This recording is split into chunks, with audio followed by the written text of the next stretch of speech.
राष्ट्रवादी काँग्रेस पक्षाचे नेते शरद पवार यांनी या ठिकाणी जंतर मंतर इथं येऊन अभिजित दिपके जे कॉक्रोच जनता पार्टीचे संस्थापक आहेत त्यांची भेट घेतलेली आहे, त्यांच्यासोबत चर्चा केलेली आहे। त्यांच्या पक्षाचे सगळे खासदार देखील यावेळी भेटीसाठी होते। धैर्यशील मोहिते खासदार माझ्यासोबत आहेत बोलण्यासाठी।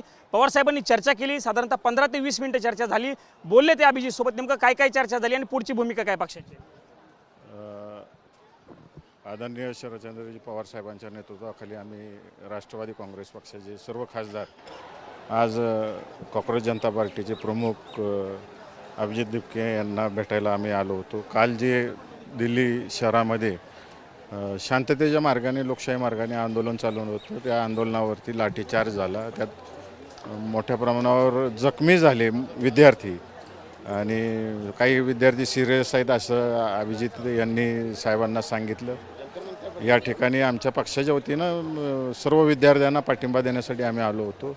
काही प्रमुख मागण्या सरकारकडे विनंती करण्यासाठी आम्हाला अभिजित दिपकेंनी पवार साहेबांकडे मागण्या केल्या। त्यामध्ये प्रामुख्यानं वांगचू साहेबांचं जे काही त्यांना हाऊस अरेस्ट केल्यासारखं केलेलं आहे त्यातून त्यांना सोडावं, त्यांचं उपोषण चालू आहे, त्यांच्या पत्नीला त्यांना भेटून द्यावं। जे 20 विद्यार्थी आत्महत्या केलेले विद्यार्थी आहेत त्यांच्या पालकांना सरकारकडून भरपाई दिली जावी आणि देशभर जे आंदोलनकर्त्या विद्यार्थ्यांवरती खोटे गुन्हे दाखल आहेत त्या गुन्ह्यातून सवलत मिळावी असं मागण्या त्यांनी या ठिकाणी केल्या। धर्मेंद्र प्रधानांच्या राजीनाम्याची प्रमुख मागणी आहे, राजीनामा जोपर्यंत होत नाही तोपर्यंत जंतर मंतर सोडणार नाही, ही भूमिका अभिजित दिपके त्यांच्या सहकाऱ्यांची आहे। राजीनाम्याची ही प्रमुख मागणी आहेच आणि त्याच्याबरोबरीने ह्या मागण्या आहेत।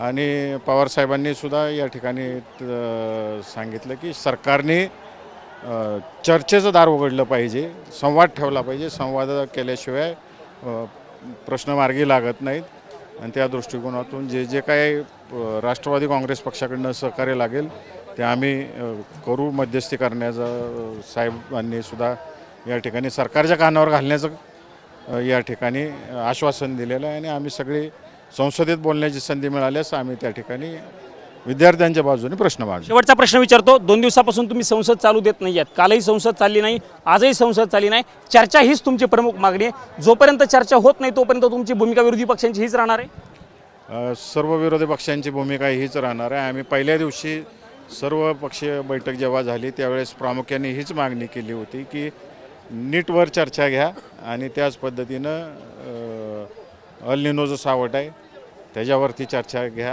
आणि जे काही युद्ध चालू आहे अरब राष्ट्रांमध्ये त्याच्या देशावर होणाऱ्या परिणामावर चर्चा घ्या अशी मागणी केली। कोणत्याच मागणीकडे सरकार लक्ष देत नाही आहे।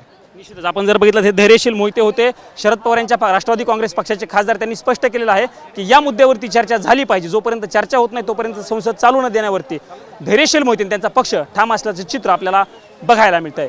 कॅमेरा पर्सन राकेश कुमार समी, प्रमोद जगताप, TV9 मराठी, नवी दिल्ली।